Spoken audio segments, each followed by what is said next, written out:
வணக்கம். இன்னைக்கு வீடியோவில் நம்ம சூப்பரான ஸ்வீட் ரெசிபி தாங்க பார்க்க போகிறோம். ரவா லட்டு எப்படி செய்கிறதுன்னு வாங்க வீடியோவில் பார்க்கலாம். ஃபஸ்ட்டு இந்த ரவா லட்டு செய்கிறதுக்கு ஒரு பேன் அடுப்பில் வச்சு அது சூடானதுக்கப்புறமா அதில் 1 டேபிள் ஸ்பூன் அளவுக்கு நெய் சேர்த்துக்கலாம்.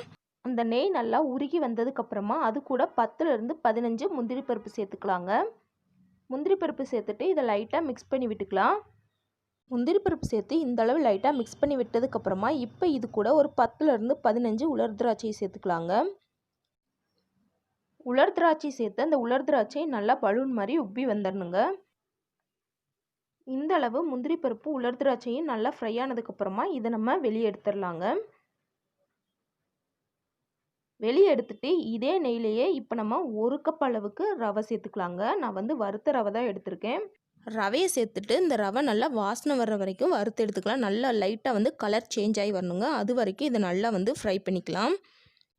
ரவை நல்லா வறுபட்டுறணுங்க. அப்போ தான் லட்டு ரொம்பவே சூப்பராக இருக்கும். கிட்டத்தட்ட 10 நிமிஷம் மீடியம் ஃப்ளேம்லேயே இதை ஃப்ரை பண்ணிக்கோங்க. கலர் ரவையோட கலர் லைட்டாக சேஞ்ச் ஆகி வரணும். அந்த அளவுக்கு இதை நல்லா ஃப்ரை பண்ணி விட்டுக்கோங்க.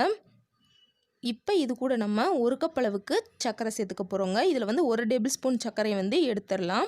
எடுத்துட்டு மீதி இருக்க சர்க்கரையை இந்த ரவையோடு சேர்த்துக்கலாம். இப்போ அந்த 1 டேபிள் ஸ்பூன் அளவுக்கு சர்க்கரையை மிக்ஸி ஜாரில் சேர்த்துக்கலாங்க.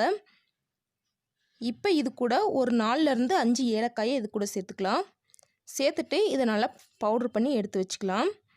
இப்போ ரவையும் சர்க்கரையும் நல்லா மிக்ஸ் பண்ணி விட்டுக்கோங்க.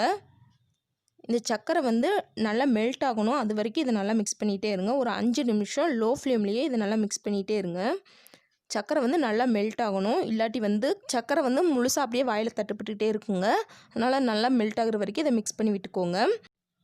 அப்படி இல்லாட்டி சர்க்கரையை மிக்சியில் சேர்த்து பொடி பண்ணி கூட சேர்த்துக்கலாங்க. உங்கள் விருப்பம்தான். ரவையும் சர்க்கரையும் நல்லா மிக்ஸ் ஆகி வந்ததுக்கப்புறமா இப்போ இது கூட நம்ம சர்க்கரையும் ஏலக்காயும் சேர்த்து மிக்ஸ் பண்ணி பவுட்ரு பண்ண அந்த பவுடரை இது கூட சேர்த்துக்கலாங்க. சேர்த்துட்டு இதை லைட்டாக மிக்ஸ் பண்ணி விட்டுடலாம். இந்த மாதிரி ஏலக்காய் பொடி சேர்க்கறதுனால நம்மளோட ரவா லட்டு ரொம்ப வாசனையோடு இருக்குங்க.